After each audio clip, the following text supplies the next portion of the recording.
Hello guys, आज हम treatment सीखेंगे वर्कमैन कॉम्पनसेशन रिजर्व का कि अगर कोई नया पार्टनर एडमिट होता है तो वर्कमैन कॉम्पनसेशन रिजर्व को कैसे ट्रीट किया जाता है।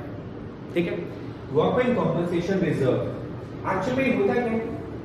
बेसिकली प्रॉफिट में से कुछ पार्ट को अलग कर लिया जाता है एज ए रिजर्व, ताकि फ्यूचर में कोई वर्कमैन को किसी एम्प्लॉय को चोट लग जाए, गिर जाए, दुर्घटना हो जाए तो उसको हमें क्लेम देना पड़ता है। उसके लिए कुछ पार्ट को हम एज ए रिजर्व अलग कर लेते हैं, यानी it's a just part of profit. जैसे प्रॉफिट का नेचर होता है क्रेडिट, ऐसे ही वर्कमैन कॉम्पनसेशन रिजर्व का नेचर क्या है? क्रेडिट। इसलिए लायबिलिटी साइड में आता है। अब जब नया पार्टनर एडमिट हो रहा है तो ये जो पार्ट प्रॉफिट का अलग रखा हुआ था ओल्ड पार्टनर्स ने, क्या वो नए को हिस्सा दे देंगे? बिल्कुल नहीं। भाई नया पार्टनर अभी एडमिट हो रहा है, ये पुराना प्रॉफिट है जिसको अलग किया गया था रिजर्व की फॉर्म में, इसीलिए अब इस रिजर्व को क्या करेंगे? हम पुराने पार्टनर्स में बांट देंगे, वापस कर देंगे। ठीक है, देखिए केस 1 लेते हैं। If there is no other information, मतलब क्लेम के बारे में क्वेश्चन में कोई इंफॉर्मेशन नहीं दी हुई है कि कोई क्लेम है, एक्सपेक्टेड है, कुछ नहीं दे रखा, तो हम ये मान के चलेंगे देयर इज नो क्लेम, कोई क्लेम नहीं है, तो हम इस वर्कमैन कॉम्पनसेशन रिजर्व को नील कर देंगे। नील कैसे करेंगे? ये अभी लायबिलिटी साइड में लिखा हुआ है, इसका मतलब इसका नेचर क्या है? क्रेडिट। तो इसको कैंसिल करने के लिए हम इसको क्या करेंगे? डेबिट। तो हमारी जनरल एंट्री क्या हो जाएगी? Workman compensation reserve account debit to A's capital account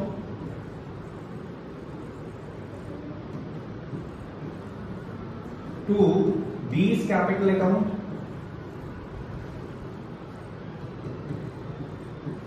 to C's capital account। यानी पुराने पार्टनर्स को हम उनका पुराना हिस्सा वापस कर देंगे। रेशो क्या होगी? ओल्ड रेशो 4:3:2, क्योंकि इन्होंने ये जो रिजर्व क्रिएट किया था ये ओल्ड रेशियो में किया था, इसलिए हम ओल्ड रेशियो में ही हम उनको वापस कर देंगे। अमाउंट कितना है? 90,000, 90,000। रेशियो में 4:3:2 में डिवाइड करेंगे, ये अमाउंट आ जाएगा 40,000, 30,000 एंड 20,000। तो ये हो जाएगी हमारी जनरल एंट्री। क्लियर? केस 2 में आते हैं when there is no claim. भाई कोई क्लेम नहीं है, कोई क्लेम ना होने का मतलब क्या है? अगेन सेम ट्रीटमेंट करेंगे हम। वर्कमैन कॉम्पनसेशन रिजर्व को क्या करेंगे? डिस्ट्रीब्यूट कर देंगे। किस में? ओल्ड पार्टनर्स में, ओल्ड रेशियो में, और WCR को डेबिट करेंगे और अगेन पार्टनर्स को क्रेडिट कर देंगे। Is that clear guys? Clear है? समझ आ रहा है? चलिए अब हम चलते हैं अगले ट्रीटमेंट पर, केस 3 पर। केस 3 में देखते हैं, सेम क्वेश्चन है, वर्कमैन कॉम्पनसेशन रिजर्व में था 90,000, लेकिन ये कह रहे हैं when A claim on account of workman compensation is estimated at ₹45,000। मतलब वर्कमैन कॉम्पनसेशन रिजर्व तो वही है 90,000 रुपए का, लेकिन हमें एक्सपेक्टेशन है कि भैया जो हमारी लायबिलिटी है वो 45,000 हो सकती है। तो इस केस में क्या होगा? हम WCR यानी वर्कमैन कॉम्पनसेशन रिजर्व को डेबिट करेंगे 90,000 से। ठीक है, तो ये जो 45,000 एक्सपेक्टेड है इसको हम बनाएंगे प्रोविजन, और हम नाम देंगे provision for workman compensation claim account. Workman compensation claim amount कितना? 45,000। ऐसा क्यों किया हमने?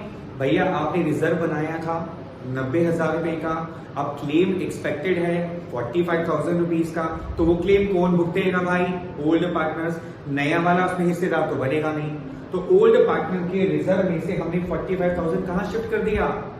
Provision for workman compensation claim account में। यानी अब ये रिजर्व नहीं रहा, इसका नेचर बदल गया, अभी प्रोविजन बन गया, यानी एक्सपेक्टेड खर्चा है हमारा ये। ठीक है, अब बाकी 45,000 का क्या करेंगे? जो बच गया उसको डिस्ट्रीब्यूट कर देंगे ओल्ड पार्टनर्स में, ओल्ड रेशियो में। तो यहां पर क्या आ जाएगा? To A's capital account to B's capital account स्वाहा, देखा हमने इसको स्वाहा कर दिया ना WCR को, to C's capital account स्वाहा। अब 45,000 को आप रेशियो में डिवाइड करेंगे 4:3:2, 4 3 7 और 2 9, 9 5 45, 5,000 को मल्टीप्लाई कर दो और 520, 5 दिया 15 और 5 दूनी 10। अरे यार simply you have to divide this in 4:3:2 ratio guys, simple as such. अब देखो हमने WCR जो था 90,000 वो खत्म हुआ कि नहीं हुआ, वो क्रेडिट था यहाँ पर, हमने इसको डेबिट कर दिया कि नहीं कर दिया, कर दिया। और जो 45,000 था उसको हमने प्रोविजन में शिफ्ट कर दिया, हाँ जी कर दिया। बाकी 45,000 को क्या किया, डिस्ट्रीब्यूट कर दिया। किस में डिस्ट्रीब्यूट करा, एबीसी में कर दिया। एबीसी कौन है, ओल्ड पार्टनर्स है। ओल्ड पार्टनर को किस रेशियो में डिवाइड किया, ओल्ड रेशियो में किया। ओल्ड रेशियो में क्यों किया, क्योंकि भैया WCR क्रिएट ही ओल्ड रेशियो में किया था, तो उसको खत्म भी किस में करेंगे हम, किस में करेंगे, अरे बता दो यार किस में करेंगे, ओल्ड रेशियो में, करेक्ट। तो ये हो गया हमारा केस नंबर 3। अब चलते हैं नेक्स्ट केस, एक केस और लेकर के देखते हैं। केस नंबर 4, सेम क्वेश्चन है। यहां कह रहे हैं कि when A claim on account of workman compensation is estimated at ₹99,000। ओह, ये तो उल्टा हो गया। हमने रिजर्व बनाया था, हमने मतलब पार्टनर्स ने रिजर्व बनाया था 90,000 रुपए का, लेकिन हमारे को क्लेम एक्सपेक्टेड है 99,000 का, उससे भी ज्यादा का। अरे बाप रे बाप, अब क्या करें। अब देखो पहला तो हमें इसको खत्म करना है, तो हम क्या करेंगे, यहां पर लिखेंगे वर्कमैन कॉम्पनसेशन रिजर्व 90,000 डेबिट कर देंगे इसको, ठीक है। लेकिन हमारा जो प्रोविजन हमें बनाना है वर्कमैन कॉम्पनसेशन क्लेम का, वो है 99,000 का। Oh, to provision for workman compensation claim कितने का, 99,000 का। अब प्रॉब्लम ही आ गई, बाकी 9,000 कहां से आएगा। हमने रिजर्व कितने का बनाया था, 90,000 का। क्लेम कितने का एक्सपेक्ट करें हम, 99,000 का। अब 9,000 कहां से आएगा, उसके लिए हम हेल्प लेंगे रीवैल्यूएशन अकाउंट की। तो हम यहां डेबिट कर देंगे रीवैल्यूएशन अकाउंट को, कितने से, 9,000 से। ये होगी हमारी एंट्री। अब ध्यान से देखो, हमारा टारगेट क्या था, WCR को खत्म करना, वो हमने कर दिया। क्लेम कितना था, 99,000 का, उसका प्रोविजन हमने बना दिया। जो बच गया उसको कहां डाल दिया, रीवैल्यूएशन अकाउंट में। क्या ये बात समझ आ रही है, ध्यान से देखो। ये बहुत अच्छा केस है, एग्जाम के लिए बड़ा इंपॉर्टेंट पॉइंट है ये, क्लियर। अब बात ये आती है, इसका रिवैल्यूएशन खड़ा हो गया, इसको क्या करेंगे बेटा, इसको डिस्ट्रीब्यूट कर देंगे हम किस में, एबीसी में। क्यों, अरे भैया ओल्ड पार्टनर्स ओल्ड रेशियो, जिसने किया वही भुगतेगा। जो जैसा कर्म करेगा वो वैसे भुगतान करेगा, जो जैसा करता है वैसे भुगतता है। तो इन्होंने क्रिएट किया था, यही भुगतेंगे। चलो, तो अब हम क्या करेंगे, रिवैल्यूएशन। यहां पर क्या किया था आपने, डेबिट, तो इसको नील करने के लिए क्या करेंगे, यहां पर क्रेडिट, तो यहां पर कर देंगे टू रिवैल्यूएशन अकाउंट। और डेबिट किसको करेंगे, एबीसी को, ABC, A is capital account, B is capital account and C is capital account। Amount कितना है बेटा, हाँ बिल्कुल ठीक जा रहे हो, अमाउंट है इसका 9,000।